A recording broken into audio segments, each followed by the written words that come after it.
viejas en el cajón, caras jóvenes, mismo sol, cartas breves que jamás volvieron.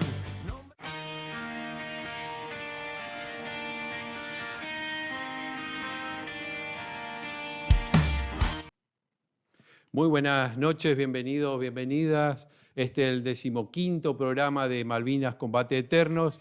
Seguimos en este espacio como un aporte a la malvinización de Corrientes y con proyección nacional.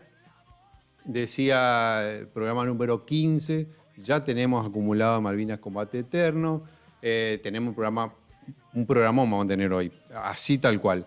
Es un programa muy especial, muy particular, muy en celeste y blanco, no solo por lo de Malvinas, sino también por nuestro país, por nuestra selección argentina. Estamos en medio, en un marco de mundial que se empezó a jugar ya, Mundial 2026.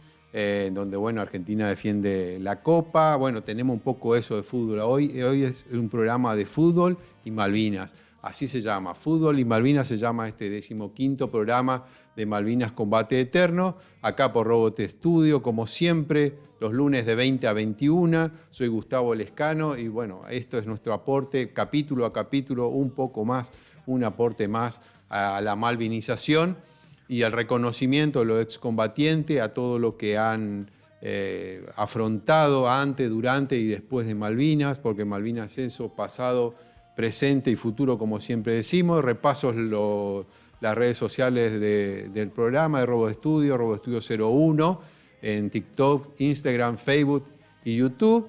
Ahí nos pueden ver, en YouTube están todos los capítulos de Malvinas Combate Eterno, pueden volverlo a ver, pueden verlo cuando quieran. Les pedimos que nos pongan like, que se suscriban, eso ayuda mucho. A RoboStudio que en este 2026 ya está en plena expansión, con una gran programación. Y bueno, con nosotros acá Malvinas Combate Eternos, todos los lunes de 20 a 21, para hablar de Malvinas, para hablar de los combatientes, para abordar la temática Malvinas de distintas miradas, desde lo cultural, desde lo político, desde lo geopolítico, desde la historia y de la música incluso también lo hemos hecho. Así que ahí pueden verlo en nuestro canal de YouTube de RoboStudio. Ahí están todos los capítulos.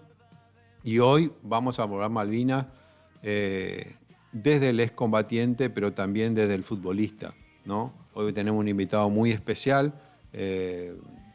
Es correntino, jugó en uno de los equipos más grandes de la provincia, para mí el más grande de la provincia, y ha hecho una gran carrera y tiene toda una historia. Estábamos hablando antes de comenzar el programa y la verdad que es muy rica, muy de darle el espacio suficiente que requiere este tipo de historias para contar. Por eso ya vamos a hacer una breve pausa, vamos a cumplir con el auspiciante. Agradecemos nuevamente a la Municipalidad de la Ciudad de Corrientes, la Muni Malvinera, que nos sigue apoyando en nuestro espacio, acá por RoboStudio. Vamos a ir una breve pausa con la Muni Malvinera y después volvemos ya a meternos de lleno con esta entrevista de fútbol, Malvinas, imperdible. Vamos a un corte y volvemos en breve.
Seguimos en Malvinas Combate Eterno, 15º programa ya de esta serie de este primer año, acá por Robot Studio. Síganos en el canal de YouTube, suscríbanse, eso nos ayuda un montón.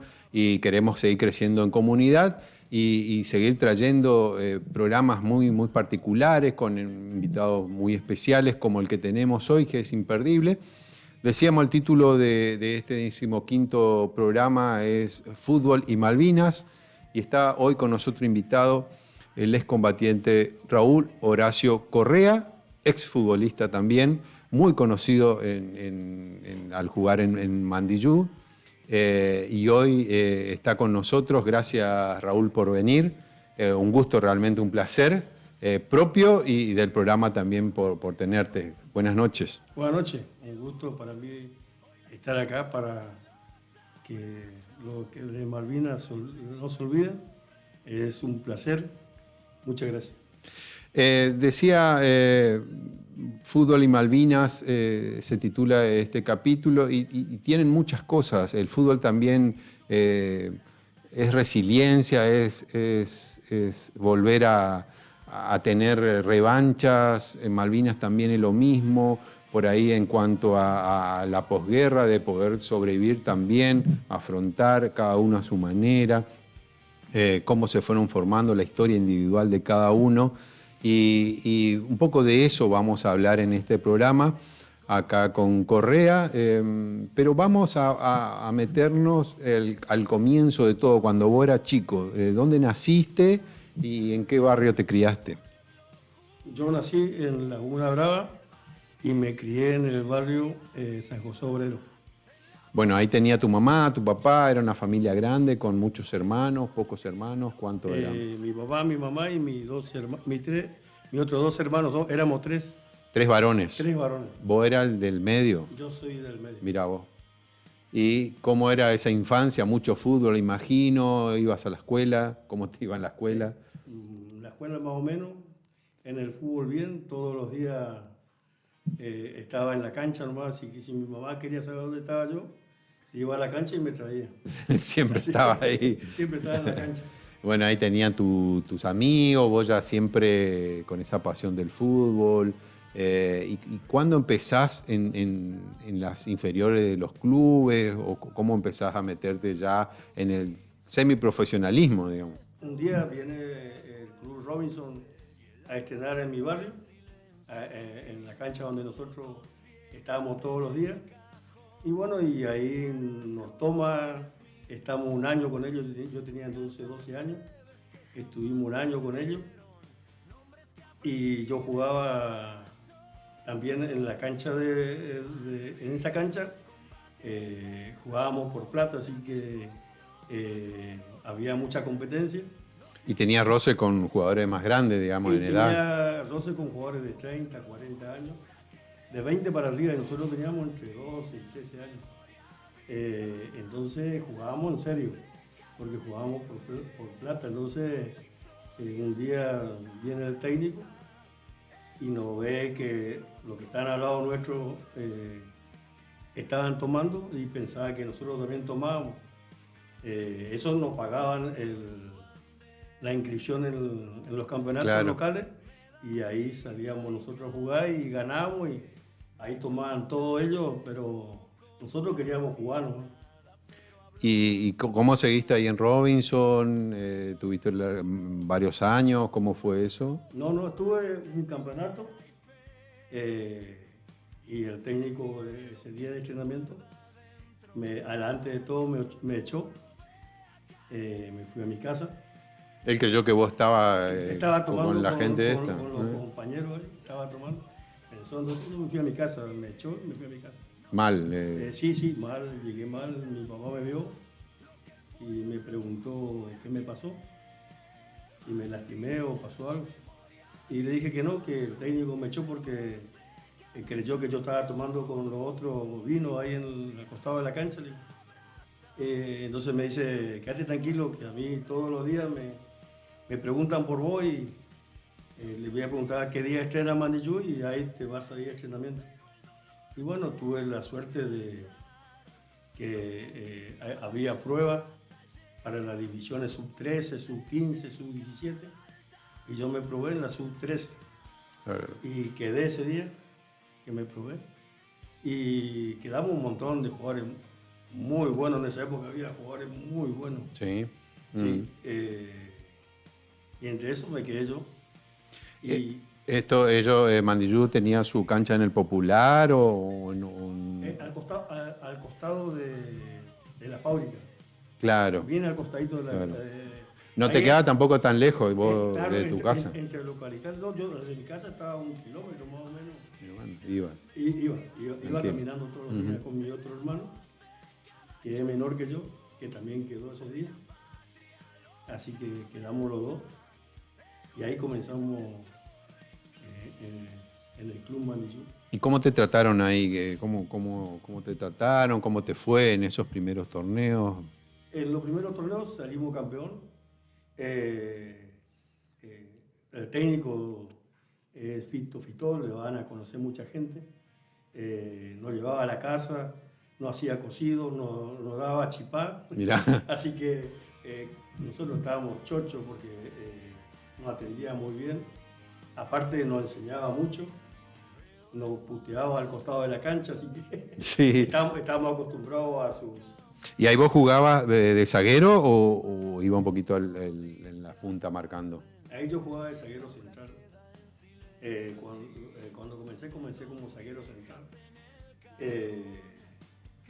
Hasta que empecé a jugar en tercera. En tercera ya empecé a jugar de marcador de punta. ¿Ah, sí?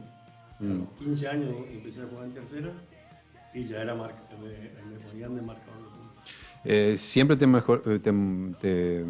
manejabas mejor con la derecha o también con la izquierda? ¿Cómo era tu destreza? Tuve la suerte de que entrenábamos y yo entrenaba con las dos piernas, o sea que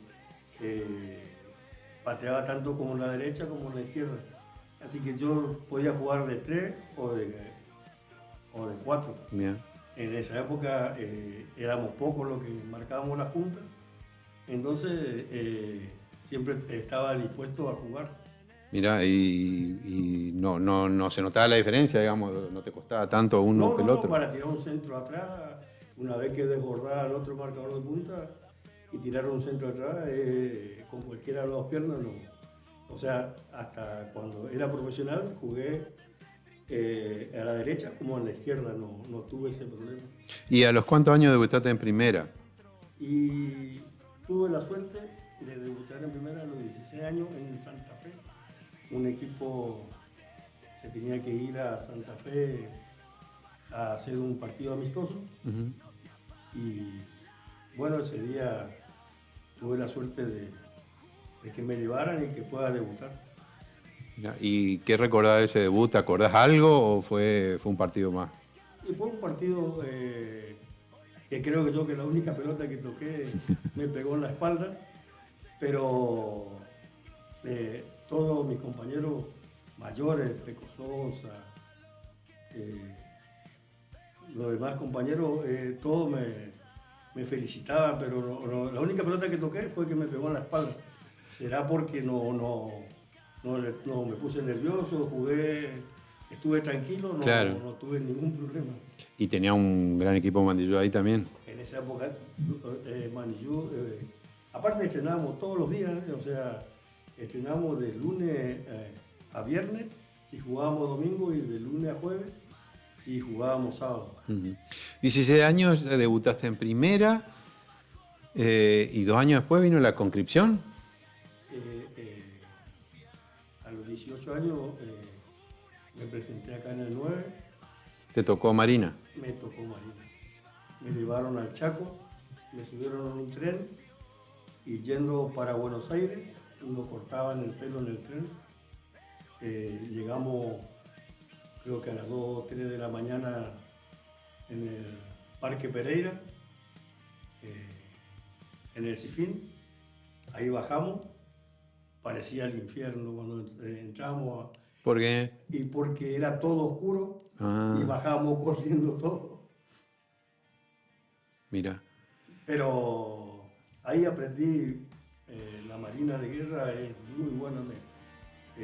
Me atrapó por la forma en que te disciplinan, la forma en que te hablan. Me gustó la Marina. Claro, vos venías de una formación deportiva, también con disciplina, digamos, en cuanto a entrenar y todo eso. Y ahí en la Marina te especializás, digamos, de alguna manera en rutina, en ejercicios. Yo ya estaba acostumbrado a eso y ellos inclusive me disciplinaban mejor, o sea, aprendimos a valorar lo que es la Marina. Ahí estamos viendo muchas fotos de esa época que tenés. Y ahí hay de todos lados, de todo el país. También conocés gente de otros lados, de otra cultura también. Tuve la suerte que la Marina me dio esa oportunidad de conocer a compañeros de Córdoba, Mirá. de Chubut, de Santa Fe, todo con distintas formas de pensar, pero muy buenos compañeros. Uh-huh. ¿Y ahí el fútbol se cortó o seguía también ahí en la Marina? Nosotros en el BIN 5 teníamos un compañero que era de comunicaciones, que también le gustaba el fútbol, jugó acá en Ferro, y bueno, nos empezó a juntar y empezamos a jugar fútbol también en Río Grande, en los campeonatos del pueblo. Uh-huh. De la asociación del pueblo. Ahí la liga local, digamos. La liga local. Mirá. Y ahí se iban la gente al costado de la cancha con su auto a mirar los partidos. O sea, no hay como acá que estamos en una platea, ¿no es cierto? Claro. En una tribuna. Ahí no, ahí... Era el campo de juego y al costado nada. Al costado. ¿Y era distinto, digamos, jugar o vos te adaptabas, te digo, por el clima, el suelo incluso también? El viento era difícil. Tenés que adaptarte al viento. Ese era uno de los problemas que teníamos, pero anduvimos bien, salimos tercero. Mirá. En la liga y nosotros no teníamos experiencia de esa liga. ¿A ustedes le daban permiso para ir a entrenar y a ir a los partidos? Eso le daban permiso ahí en la Marina. Sí, nos daban permiso. Hubo una vez que tengo una experiencia con un suboficial que teníamos que salir a jugar y nos lo quería dar la salida. Mirá, ¿por qué? No sé, se le ocurrió a él que no quería dar. Y no iban a salir. Entonces, David se va y se comunica con su jefe y le da la orden de que no deje salir. Nos hizo sentar los 3, 4, que teníamos que salir a esa hora, y nos cortó el pelo por la mitad. ¿Ah, sí? Sí. Es una anécdota, algo que pasó y que me quedó grabado. Y yo le tomo como una gracia porque teníamos que, en lugar de ir a cortarnos el pelo, nos juntábamos el pelo en el medio y nos poníamos el gorro de marinero. Y claro, tenían que arreglarse de alguna manera. Así que bueno, ahí entre ejercicios militares, rutinas de marina y fútbol, llega a Malvinas, ya en 1982. Eso fue en 1981 que ingresaste en la Marina. En la Marina, sí. Llega 1982, llega la guerra de Malvinas. ¿Sabían de algo? ¿Supieron o cuando fueron a Malvinas recién sabían? No, nosotros, esos días anteriores, nosotros estábamos con problemas con Chile. Entonces estábamos en la cordillera. Nuestro comandante Robacio se había enojado mucho porque no le dijeron nada sobre Malvinas y nosotros estábamos lo más cerca de Malvinas, era donde estábamos nosotros. Claro. Entonces él se enojó un montón porque cuando vinimos al regimiento, él tomó la palabra y comentó que estaba muy enojado porque que nosotros estábamos cerquita, porque nosotros no podíamos entrar a tomar la isla también. Y se enojó muchísimo, él comentó en la plaza. ¿Y ahí qué dijeron? No, nadie dijo nada porque a los 2 o 3 días vinieron los que tomaron la isla, se presentaron ante nuestro batallón y bueno, le hicimos una bienvenida y volvieron a a Buenos Aires. ¿Y cuándo van a Malvinas ustedes, el 25? A mí me dijeron que, yo pensé que era el 3, el 4, el 5, por ahí estuvimos. Había sido que el 9 o el 12, porque no teníamos noción de los días nosotros, de abril. Recién nos vamos a la isla y empezamos a bajar nuestras cosas. Nos fuimos en un avión Hércules, bajamos, bajamos todos nuestros morteros, pues yo era mortero 105.6, me dijeron que bajamos todos nuestros morteros y ahí empezó nuestro trajinar hacia donde estuvimos después en combate y todo eso. En Monte Tumbledon estuvieron, ¿no? Sí, pero nosotros bajamos un poquito a la primera montaña, porque te voy a contar una anécdota. Y yo creo que cuando uno va a morir, suceden las cosas y te tenés que morir ese día. Nosotros, una compañía por día se iba a dormir en el pueblo. Una compañía por día. Nosotros teníamos 3 morteros. Demostré que un grupo de personas éramos un mortero, éramos 8 o 9 para un mortero. O sea, éramos 25 personas más o menos que nos fuimos a dormir en un galpón. Al otro día nosotros venimos a tomar posición de vuelta y vemos que hay agujeros por todos lados. Nos habían bombardeado y nosotros no estábamos ahí. Claro, si no iban a... le tocaba ir al pueblo, estábamos todos le van a muertos. pasar muy mal. Sí. Estábamos todos muertos porque agujeros cada 2 metros había. ¿Viste? Y eso son cosas de la vida que yo no entiendo, pero agradezco. Y después, pero tuviste en combate, digamos, hubo después otras noches así de bombardeo y de cruce, de fuego. Claro, tuve que tomar posición. Yo ustedes la han escuchado por ahí, el avión que pasó por arriba de nuestra cabeza y rastreó una zona. Han escuchado que un suboficial dijo eso. A lo mejor ese señor venía atrás de mí porque nos asustamos todos porque estábamos entrando en posición entre las montañas. Y las montañas eran así. O sea, sí. así. Sí. Y el avión pasa por acá y nosotros estamos bajando acá, entrando en posición. Y pasa por acá arriba, pero tira las balas, tira a unos 100 metros de nosotros, pero nosotros escuchamos que parece que pasa por acá. Zumbaba, sí. Sí. Yo he visto en Facebook que ese señor habla de esa situación. Y ahí te acordabas. Sí, me acordé de esa situación. ¿Y tuviste compañeros que fallecieron ahí en Malvinas? No. Conocí a uno solo que murió, que todos comentaban que había muerto la mamá 3 días antes. Y él decía que la mamá le llamaba, y falleció en combate, es decir, en el repliegue. ¿Y tuviste contacto con los ingleses, digamos, ahí en el combate? ¿Viste algo? No, nosotros como mortero 105 estamos en tercera posición. Están los tiradores, primera línea, Sí.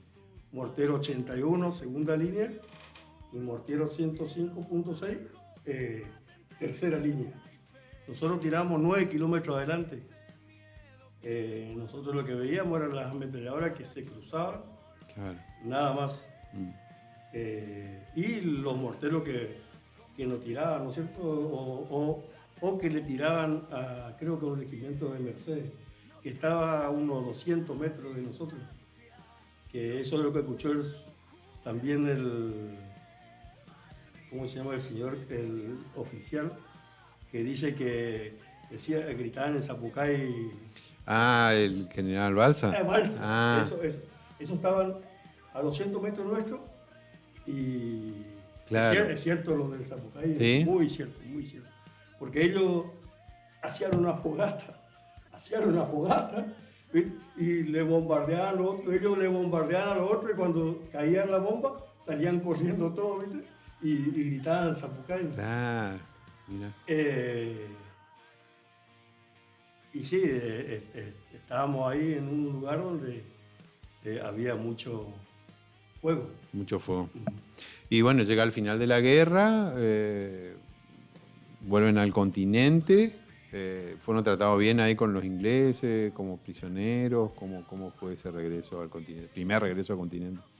Cuando nosotros caímos prisioneros, no tuvimos gran problema porque ellos, como nosotros le combatimos, le matamos 360, creo que 330 Gurkha en las ametralladoras nuestras. Ellos le buscaban a los que estaban en la ametralladora y cuando le decíamos que éramos del BIN 5, se tomaban de la cabeza, ¿viste? Sí. Entonces nos tenían prisioneros en el aeropuerto. No tenían prisioneros en el pueblo. Nos llevó al aeropuerto. De Puerto Argentino. Eso. Y ahí le trajeron, después cruzaron al continente y ahí que fueron a la base. Yo vine en el Bahía Paraíso, al continente. Nos fuimos a Buenos Aires, de Buenos Aires nos cortaron el pelo, nos dieron ropa nueva y nos ofrecieron el cargo de oficial con 3 meses de instrucción, digo. Ustedes con 3 meses de instrucción le damos el cargo de oficial. Y todos queríamos volver a nuestra casa, así que Y sí. no le aceptamos. Bueno, y ahí entonces, ¿cómo seguiste? Me fui al batallón. En el batallón, el señor Robacio, el comandante nuestro, dijo que estaba jodido que yo le mande a su casa, nos dijo él.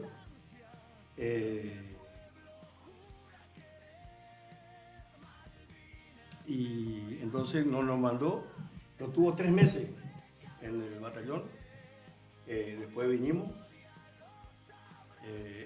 en avión hasta Buenos Aires y de Buenos Aires a Corrientes en tren. Ya.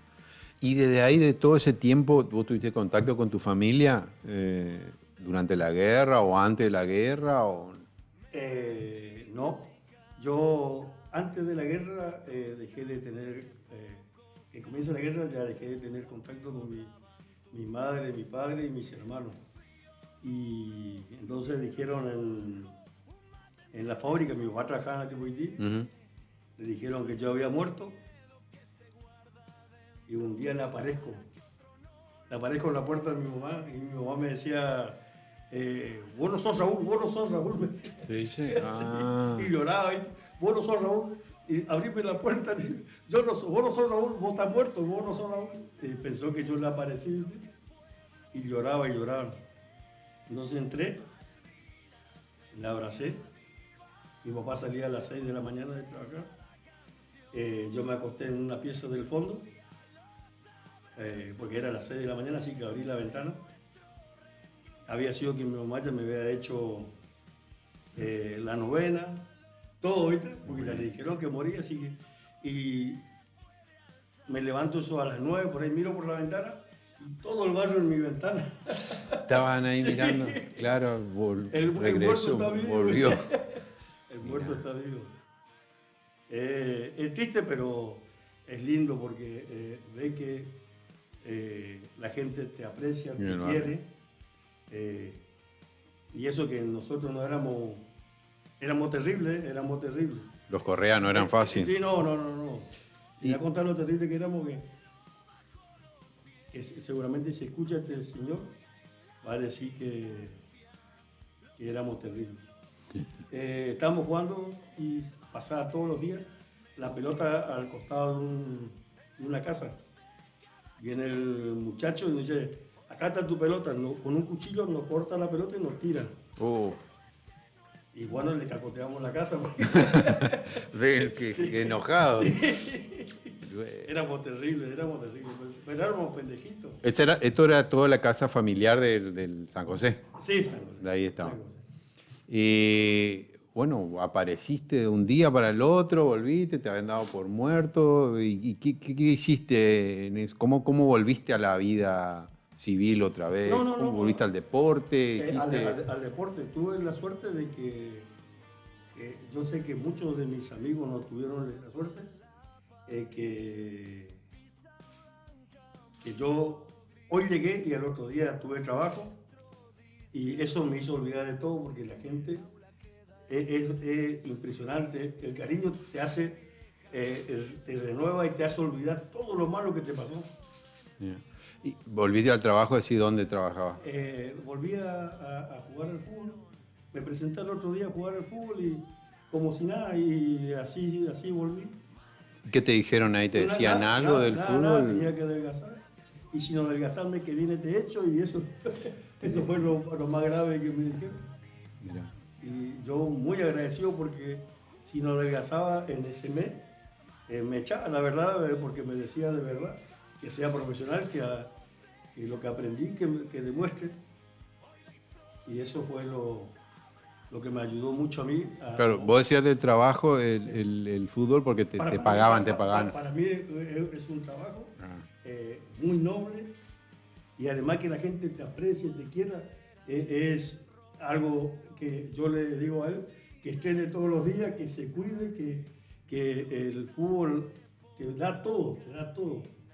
te da todo. Él es tu nieto, Mi nieto. uno de tus nietos. Y bueno, así que volviste, adelgazaste ahí, porque entiendo porque en el batallón le daban de comer ya para hacer. Esos 3 meses que tuvimos, era todo salida, comíamos afuera, comíamos en el batallón, comíamos afuera, esos 3 meses el Probacio no nos exigía nada, solamente que por favor nos quedemos ahí, que nos quedemos ahí porque afuera la gente está enojada con nosotros y que ahora cuando ellos sepan que está todo bien, ahí nos van a alargar a nosotros.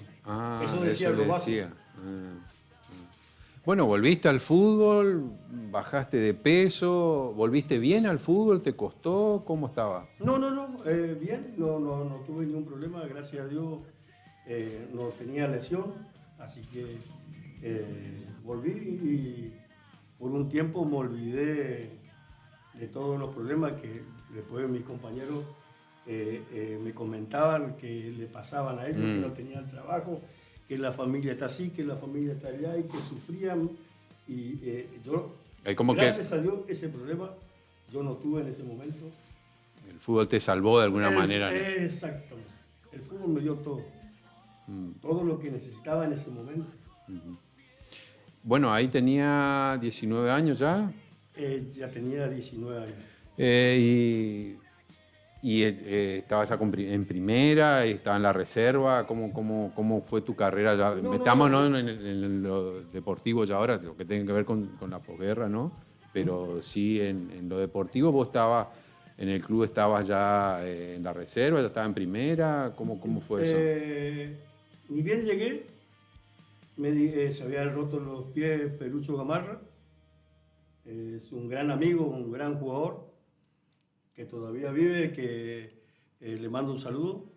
Y como a él se había roto el pie en la semana anterior, yo llegué y ya jugué ese partido, salimos campeón. Mira, O sea, todo se dio de una cosa a otra. sí. O sea, de todo lo malo, gracias a Dios, que hoy te pasa algo malo y vos... Pero fueron varias cosas buenas seguidas. De golpe. Gracias a Dios. Y a la Virgen de Itatí. ¿Y cómo era el fútbol en esos años? Había muy buenos jugadores. Vos decías, estos jugadores son de primera nacional, incluso seguramente habrá visto. En esa época sí. Todos mis compañeros, igual Mandillú traía jugadores de Santa Fe, traía jugadores de Buenos Aires, jugadores de Chaco. Mandillú siempre buscaba la forma de sobresalir acá en Corrientes. Y ya tenía esa idea de ser nacional. Claro, de llegar al nacional. Y bueno, y se llegó al nacional y ahí vos estabas ahí en el plantel. Estábamos entre los 3 marcadores de punta derecho y los 3 marcadores de punta izquierdo. Porque yo creo que si el técnico te dice que vos vas a ser suplente, te dice vos sos el tercero O te dice, vos sos el segundo marcador de punta derecho o el segundo marcador de punta izquierdo. Y yo era el tercero en los dos lados. Así que tuve la suerte de jugar también porque tenía muchas ganas de jugar y entonces estrenamos. Siempre me iba a ver primero en la fila de correr, primero. Llegaba media hora antes al entrenamiento, o sea, buscando siempre ser el que te va a cuidar en la cancha. O sea, por más que sea el tercero, vos también siempre le ponías pilas para... Me esforzaba para seguir estando ahí. Bueno, ahí vino Mandillú en la B Nacional, el primer campeonato, que se mantiene la categoría. ¿Qué recordás ahí? Ahí viajaban, ahí enfrentaban también a otros grandes del fútbol argentino también que estaban en la B todavía, digamos, y con Lanús jugaron. ¿Cómo fue eso? ¿Cómo fue ir a otros lados, empezar a rozar con el fútbol nacional? Tuve la suerte de que no me sentí como afuera del equipo ni nada. Siempre o jugaba o estaba en el banco. Y el técnico siempre llevaba al mejor, así que a los mejores, a los mejores.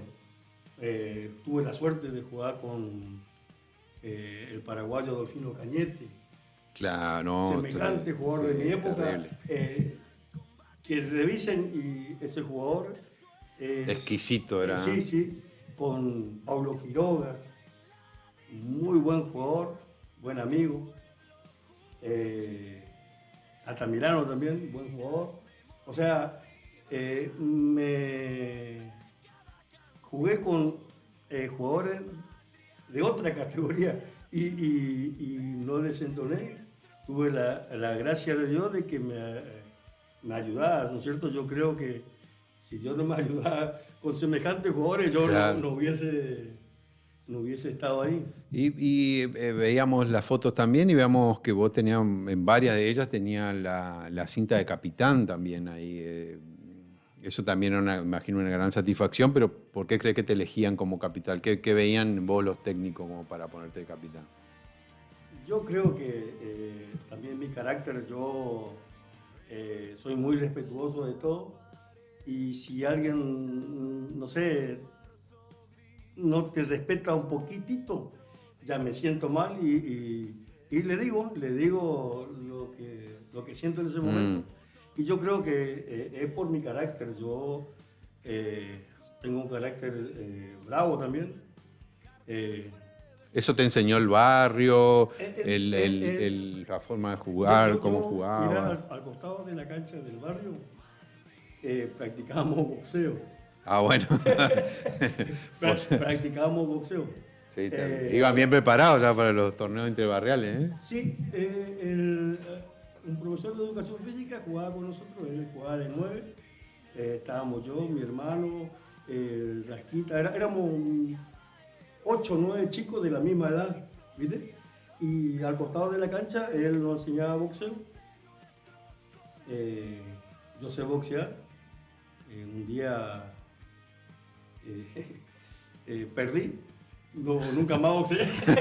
Bueno, el destino. Bueno, pero te digo que... aprendiste la victoria y la derrota. Sí, así que... sí. Y esto que vos contabas al principio, que jugaban, eran chicos de 12 años, jugaban con gente de 20, de 30 años, ¿eso te dejó alguna enseñanza en cuanto, por lo menos en lo físico, en cómo, en los roces, en esto, ya en jugar profesionalmente, te dio también algún sustento? Sí, ahí aprendimos las mañas de los más grandes, poner el brazo, poner la pierna para no lastimarte. Eso fuimos aprendiendo con lo más grande y creo que eso me dio mucha experiencia. Y ahora... bueno, te decía, eso, ibas también, viajabas por el país también, ya con Mandillú jugando en la B Nacional, después vino el tiempo de primera. ¿Cómo fueron esos años para vos? ¿Qué recordás, qué anécdotas y qué fenómenos también las cruzabas en la cancha misma y después entiendo que en los vestuarios también. Acá la foto que tengo con el jugador de River, esa foto me saqué acá en la cancha de Huracán, pero mi honor es que esa vuelta que erré el penal frente a River en Buenos Aires, en la cancha de River erré un penal Sí. y perdimos por penales, pero Vos- un jugador que se llama Palma. Lo tengo a algún lado, era El 10 de River. un y gran era- jugador. Sí. Es un crack, era un crack. Un Sí, crack. sí, sí. Me ve que me voy malo por la puerta al vestuario y me dice, pibe, vení para acá. Y como veo que es un tipo mayor, me doy vuelta y era Palmita, no sabía dónde meterme. Me dice, dame tu camiseta. Me da mi camiseta y él me da la de él. Ese es un honor que agradezco porque yo soy fanático de River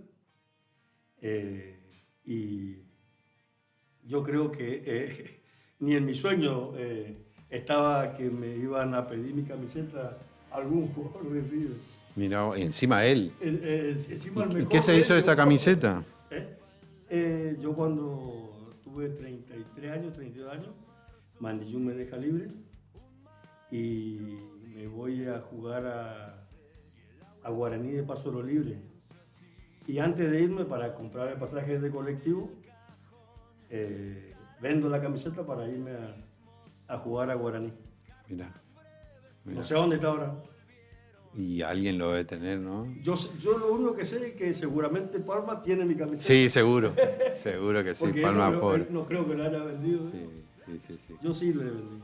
Pero bueno, ahí fuiste un elegido también por él para No, intercambiar la me camiseta. dio una alegría porque yo erré el penal y nosotros practicamos, todos los días practicamos penales y no le erraba ninguno, todo hacía. Y ese partido, el arquero me esperó hasta lo último, o sea, esperó que yo llegue a la pelota para él moverse. Y como me adivinó el lugar, le quiero cambiar, porque le veo que se tira donde yo estaba a patear y le quiero cambiar y con la punta del pie me saca. O sea, la pelota se fue al medio y él con la punta del pie me saca. Le logra sacar. Bien. Y bueno, pero fuiste a Paso de los Libres, dijiste, pero ¿dónde terminó la carrera? Tu carrera. Acá en Huracán. Acá con Oriente. Pero vos jugaste mucho otros más, jugaste en Ferro, me decía. Pero eso fue... En San Benito jugaste. Eso fue cuando vine del regimiento al poco tiempo. Jugué en Boca Unido, jugué en Ferro. Había mucha apuesta Jugué en San Benito. por lo regional, digamos, por el torneo regional, ¿no? Y con Ferro jugamos la final del torneo del interior. Y allá salimos 3-3. Y acá salimos 1-0, nos ganó sobre la hora. ¿Contra quién? Guaraní Río Franco. Ah. Ahí jugaste también. Ahí jugué yo. Y un amigo que después jugó con nosotros, el Mandillú, ¿cómo que se llama? Yo me voy a acordar. Él no hizo el gol, él después vino a Mandillú. Después de ahí vino a Mandillú. ¿Y cómo era el Mandillú de primera, esto con los uruguayos, algunos misioneros? ¿Cómo era el club? ¿Cómo era Ceferián? ¿Cómo era Juan Manuel Guerra? Don Eduardo siempre se comportaba bien. Nosotros no teníamos problemas económicos en esa época. Nosotros ganábamos el domingo y el lunes vos podías pasar a cobrar. Vos vivías del fútbol, ¿no? Sí, yo era profesional. Gracias a Dios. Gracias a Dios. Yo trabajaba también en la Tipoití. Igual, o sea, tenía mi sueldo como jugador profesional y aparte el sueldo de Tipoití. Don Guerra nos trataba bien, mucho respeto. Nosotros con mucho respeto porque él era un sabio del fútbol. Para mí, un sabio. Él te decía qué iba a pasar y seguramente pasaba eso que él te decía. en la jugada, en la táctica. A ver, tengo otra anécdota con un contra Independiente en la cancha de Independiente, cuando le pego una trompada al Alfaro Moreno. Eso sí te acordás. Sí, me acuerdo. Bueno, Pero ¿qué pasó ahí? Se venían ya... Ya teníamos un problema acá en la cancha de Huracán. Ah, ya venía. Ya tuvimos un problema. Él te agarraba con el hombro, te tiraba para atrás y eso se impulsaba a él para adelante. Bueno, y entonces Don Guerra me dice, cuando te agarra tu hombro y te impulsa, aflojate. Entonces que se va a caer él. ¿Viste?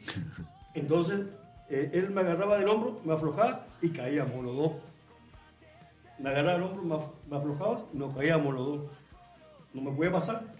Entonces estaba malo estaba. Y Bochini le puteaba de lejos, ¿viste? Otro jugadorazo. Bueno, comienza el segundo tiempo y yo en esa época venía de la lesión contra Huracán de mi rodilla, distensión del ligamento agudo. Entonces, él comenzó el partido, le tiraron un pelotazo y lo primero, ¿a dónde se van? A mi rodilla.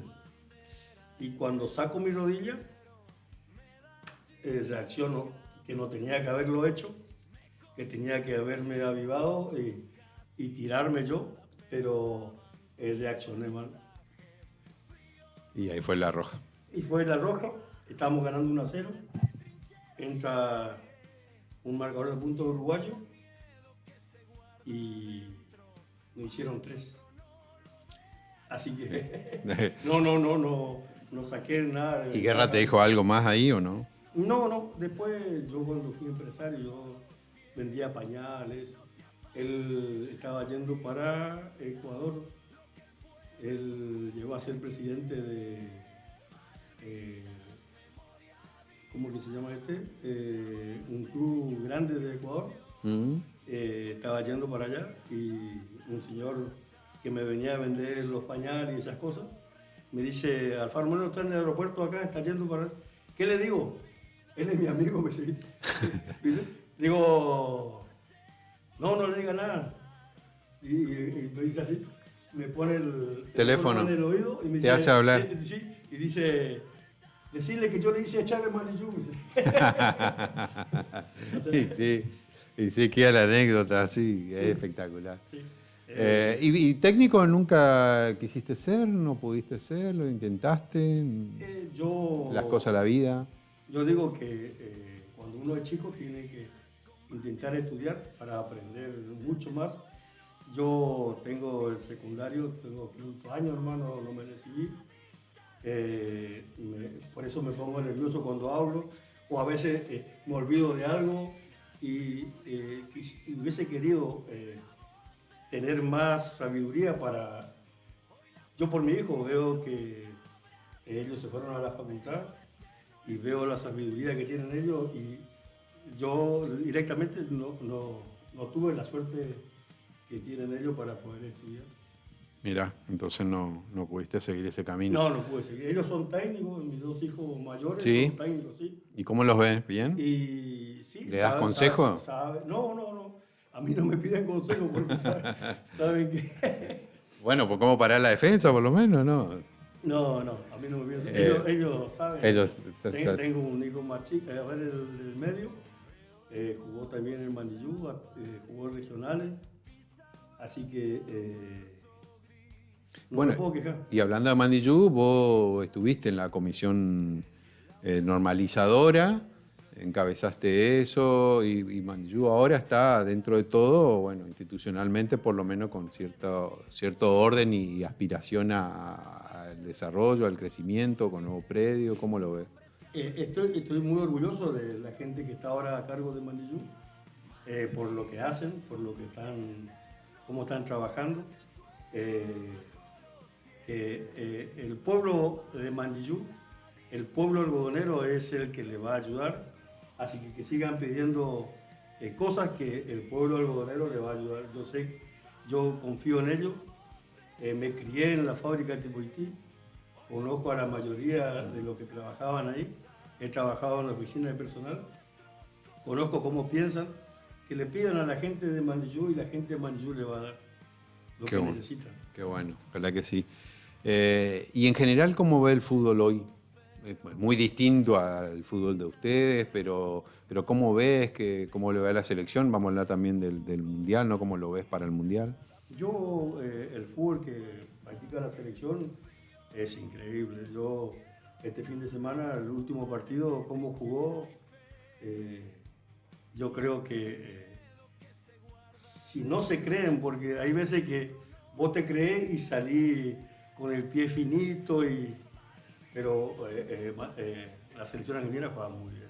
¿Te gusta este fútbol? Me gusta el fútbol que practica porque es toque y todos defienden y todos atacan, así que es todo correr, correr y correr.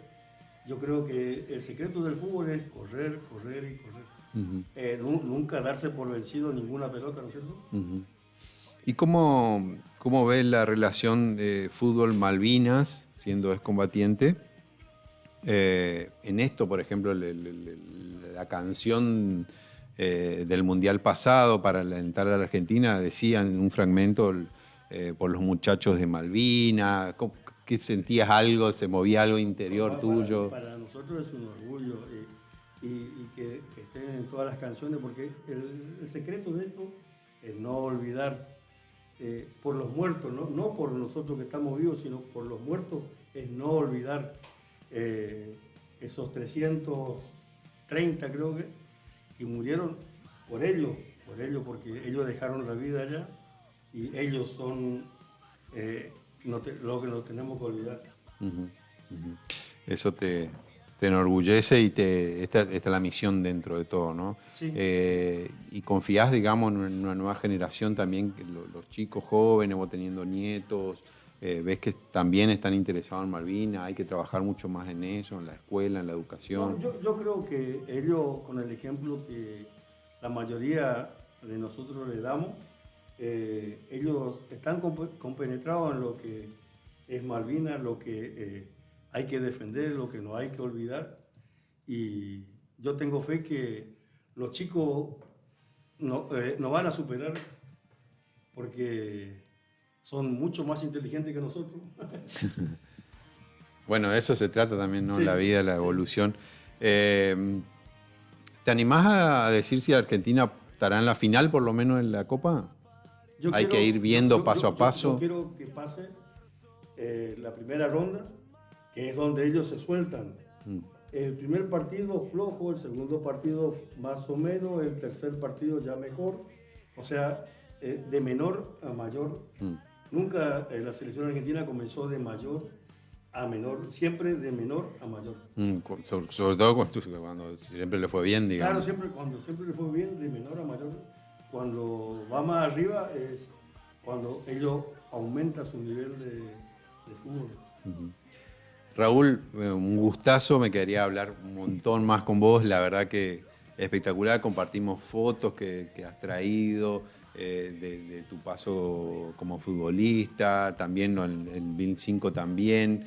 Yo veo cómo son muy orgullosos de la Marina, del BIN 5 conozco a varios también, y la verdad que tienen ese orgullo por haber pertenecido a esa división. Y bueno, yo te agradezco. La verdad que para mí es un gustazo como malvinero y también como hincha Mandillú tenerte acá, haberte hecho esta entrevista y en este contexto de mundial, así que muy agradecido. Seguramente muchos de los que nos están viendo también estarán pensando eso y agradeciéndote por todo lo que has hecho, ¿no? En el 82 y en el campo de juego, ¿no? En el campo de batalla y en el campo de juego. Yo siempre digo que yo soy orgulloso de haber defendido a Malvinas con la Argentina y a Mandillú con Corrientes. Y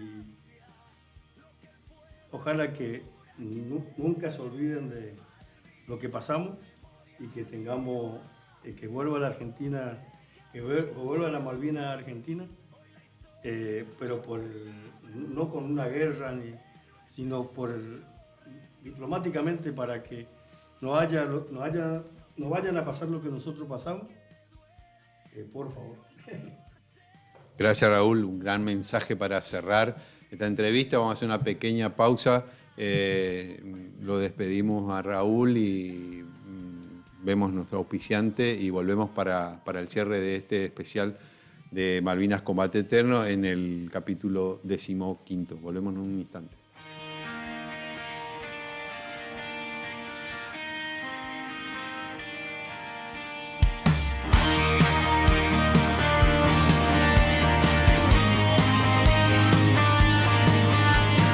Veo el mapa en la pared, tiza blanca, marzo.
Veo el mapa en la pared, tiza blanca, marzo gris. Un maestro dice acuérdense y el aula queda en silencio así. Fotos viejas en el cajón, caras jóvenes, mismo sol, cartas breves que jamás volvieron.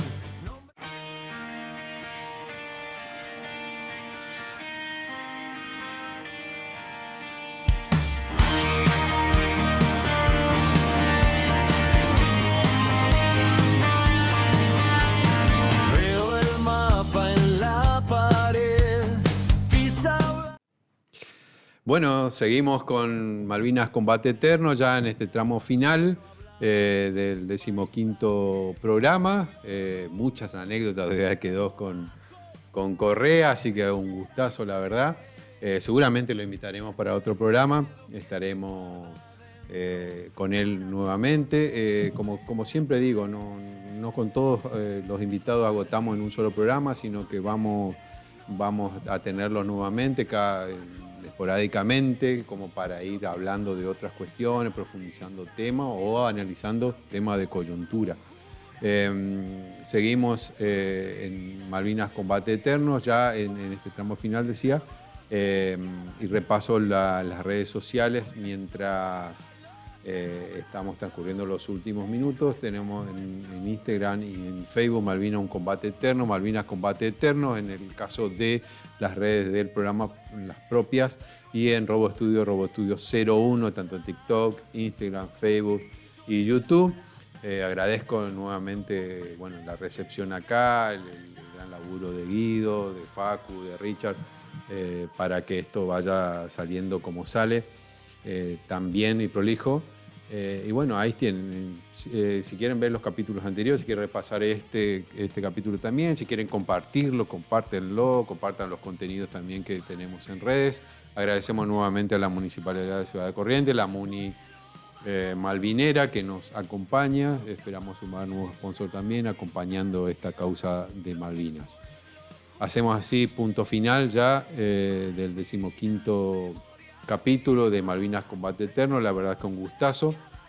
Fútbol, Malvinas, Mundial, todo en este presente argentino. Ojalá que nos vaya bien en la Copa del Mundo. Mañana martes va a debutar la Argentina, así que bueno, a estar ahí prendido y a confiar y a defender esa Copa. Malvinas Combate Eterno se va hasta el próximo lunes de 20 a 21. Gracias por estar y y nos encontramos en la próxima.